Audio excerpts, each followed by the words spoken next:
হয়েছে এখানে ছাত্র দলের নেতা কর্মীরা যে খুন করেছে তাকে চাঁদার জন্য আমরা সেই ঘটনার প্রতিবাদে আজকে ঠিক বিকাল 5টায় একটি আন্দোলন কর্মসূচি ঘোষণা করেছি। সেই সুবাদে আমরা 5টা থেকে এখানে অবস্থান করেছি। এখানে আমরা মানুষ জড়ো করে আন্দোলন কর্মসূচি পালন করেছি এবং আমরা আমাদের লাল রক্তে মাখানো পোস্টার ব্যানার নিয়ে আন্দোলন বলছি করার পরে আমরা জানতে পারি, আমরা এখানে আন্দোলনে এসে জানতে পারি যে এইটা হচ্ছে আনসারদের ক্যাম্প।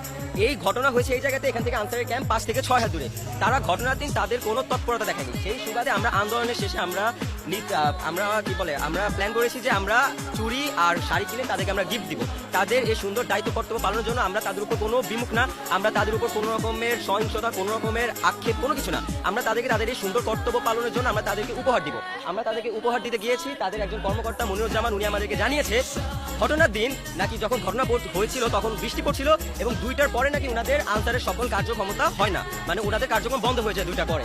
তো 2টার পরে দেশের মধ্যে একটা মানুষকে তাদের ক্যাম্পের পাশে হত্যা করার পরে তারা যদি দেশের প্রতিরক্ষা বাহিনী 2টার পরে তাদের কার্যক্রমের সময় শেষ হয়ে গেলে কি তারা কি মানুষকে বাঁচাতে আসতে পারে না?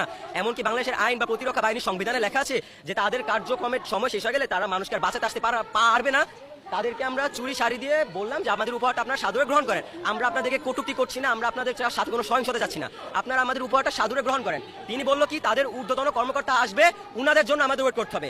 আমাদের ট্যাক্সের টাকা দিয়ে চলা উনারা আমাদের এখানে খুন হয়ে যাওয়া ভাইয়ের কোনো রকমের প্রতিবাদ না করে, কোনো রকমের প্রতিরক্ষা না করে আমরা এখন উপহার দিতে যাচ্ছি। আমাদের বলছে অপেক্ষা করতে, তাদের কোনো ঊর্ধ্বতন কর্মকর্তা আসবে। এখানে একটু আগে দেখলাম সেনাবাহিনীর একজন ব্রিগেডিয়ার জেনারেল এসে বললো যে 6 মাস আগে নাকি কি একটা আরেকটা সংঘর্ষ হওয়ার কারণে আনসারদেরকে বলা হয়েছে যে আপনারা যদি আপনার কার্যক্রম সঠিকভাবে পালন করতে না পারেন তাহলে এরকম প্রতিরক্ষা বাহিনী রেখে আমাদের প্রয়োজন নেই, আপনাদের এই এই আপনার ইউনিফর্ম রেখে আমাদের প্রয়োজন নেই।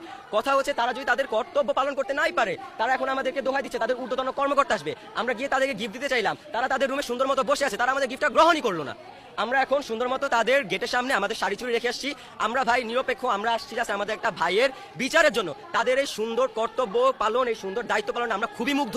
আমরা কোনো সহিংসতা যেতে চাই না, আমরা তাদেরকে কটূক্তি করতে চাই না, আমরা তাদের উপর কোনো রকমের বিমুখ না। আমরা তাদের এই কর্তব্য পালনের উপর ভিত্তি করে সুন্দর একটা উপহার দিয়ে আসছি। তাদের যত ঊর্ধ্বতন কর্মকর্তা আছে সবার কাছে আমার অনুরোধ, আমাদের উপহারটা গ্রহণ করে আমাদেরকে দায়মুক্ত করবেন, ধন্য করবেন, এই দেশের জনগণকে ধন্য করবেন।